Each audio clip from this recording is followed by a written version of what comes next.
Hello and welcome दोस्तों, मेरा नाम है करण और आप सभी का ट्रेड सॉल्यूशंस के इस यूट्यूब चैनल के ऊपर स्वागत है। तो चलिए अब हम बात करते हैं निफ्टी बैंक निफ्टी के मार्केट एनालिसिस के बारे में और ये देखते हैं कि कल को लेके हमें इन दोनों के अंदर किस तरीके से प्लानिंग करके चलनी चाहिए। सबसे पहले हम बात करते हैं निफ्टी के बारे में। अगर हम आज के ट्रेडिंग सेशन की बात करें तो आज के ट्रेडिंग सेशन में हमें निफ्टी के अंदर गैप डाउन ओपनिंग देखने को मिली और गैप डाउन ओपनिंग के बाद स्टार्टिंग के आधे घंटे में हमें निफ्टी के अंदर एक शार्प सेलिंग देखने को मिली। देन उसके बाद पूरा ट्रेडिंग सेशन हमें निफ्टी के अंदर लोअर लेवल्स पर एक रेंज बाउंड ट्रेडिंग सेशन देखने को मिला। एक छोटी सी रेंज के अंदर निफ्टी जो है वो पूरा ट्रेडिंग सेशन ट्रेड करता रहा है। अगर हम बात करें कि कल को लेके हमें निफ्टी के अंदर किस तरीके से प्लानिंग करके चलनी चाहिए,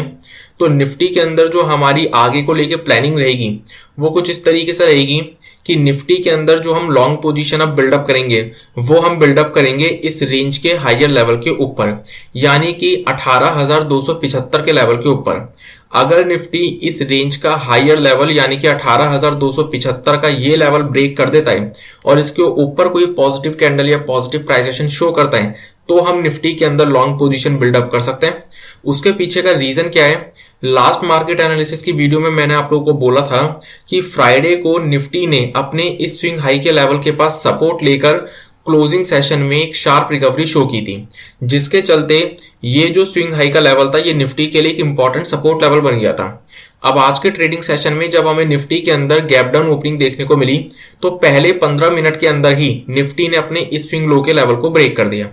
जिससे कि हमें ये पता चल गया कि ये जो सपोर्ट लेवल था ये अब निफ्टी के लिए एक रेजिस्टेंस लेवल बन चुका है। तो अब क्या होगा, ये जो हमें रेंज देखने को मिल रही है ये रेंज अब निफ्टी के लिए एक इंपॉर्टेंट रेजिस्टेंस की रेंज की तरह काम करेगी। तो निफ्टी के अंदर जो हम इसलिए लॉन्ग पोजीशन बिल्डअप करेंगे वो इस रेंज के हायर लेवल यानी कि 18,275 के लेवल के ऊपर ही बिल्डअप करेंगे, उससे पहले नहीं। जिसमें कि सबसे पहले और छोटे टारगेट्स तो हमारे सामने ये स्विंग हाई के लेवल्स निकल कर आ जाएंगे जो कि लगभग 18,325 के आसपास के लेवल्स हैं। एक बार 18,325 का लेवल अगर ब्रेक हो जाता है तो फिर हमें निफ्टी के अंदर 18,450 के ये लेवल्स भी देखने को मिल सकते हैं।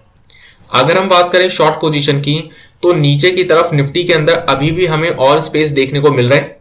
क्योंकि मैंने आप लोगों को बोला था कि जिस दिन निफ्टी 18,250 के इस लेवल को ब्रेक कर देगा तो फिर निफ्टी जो है वो अपने इस गैप के लेवल को भी फिल करने के लिए आ जाएगा।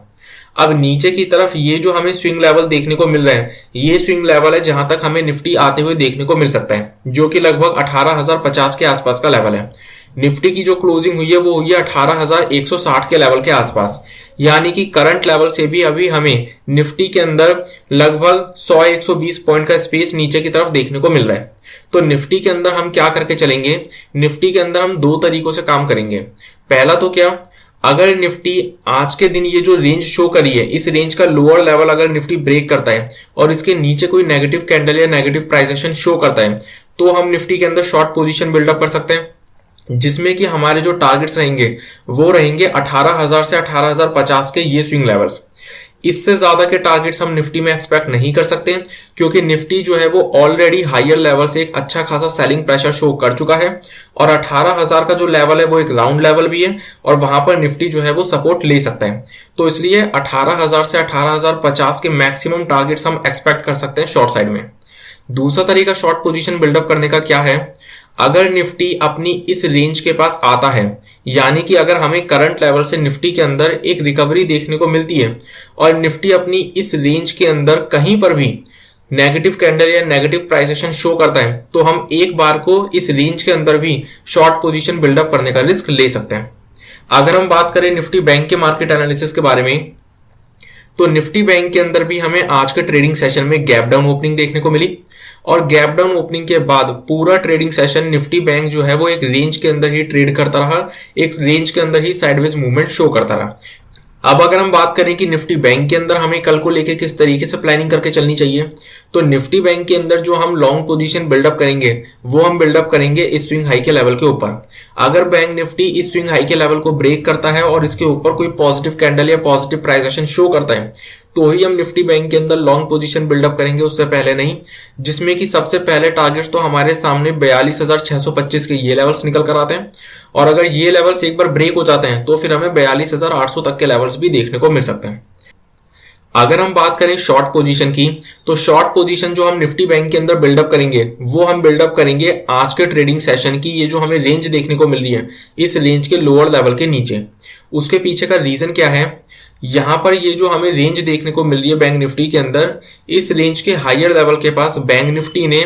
लास्ट फ्राइडे को कंसोलिडेशन शो की थी और आज के ट्रेडिंग सेशन में भी गैप डाउन ओपनिंग के बाद बैंक निफ्टी ने अपनी उसी रेंज के हायर लेवल के पास सपोर्ट लेकर एक बार फिर से कंसोलिडेशन शो की है। जिसका मतलब क्या होता है कि ये जो रेंज हमें देखने को मिल रही है, इस रेंज का हायर लेवल निफ्टी बैंक के लिए एक बहुत ही इंपॉर्टेंट सपोर्ट की तरह काम कर रहा है।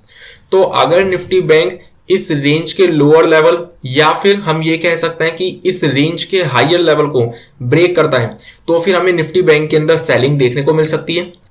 जिसमें कि सबसे पहले टारगेट्स हमारे सामने निकल कर आएंगे इस रेंज के लोअर लेवल्स यानी कि 41,950 के आसपास के लेवल्स। और अगर एक बार 41,950 का लेवल ब्रेक हो जाता है तो फिर हमें निफ्टी बैंक के अंदर ये गैप भी फिल होते हुए देखने को मिल सकता है। और अगर हमें किसी भी तरीके की गैप अप या गैप डाउन की सिचुएशन मार्केट्स के अंदर देखने को मिलती है तो हमें प्राइस एक्शन का वेट करना पड़ेगा। तो इसी के साथ मैं अपनी इस वीडियो को कंप्लीट करता हूं। इस वीडियो का पर्पस सिर्फ नॉलेज प्रोवाइड करना है। किसी भी तरीके का एक्शन लेने से पहले अपने एडवाइजर से कंसल्ट जरूर करें और अपनी खुद की रिसर्च जरूर करें। और अगर आपको ये वीडियो पसंद आई हो तो इस वीडियो को लाइक और शेयर करना ना भूलें और हमारे चैनल को सब्सक्राइब जरूर करें। Thank you.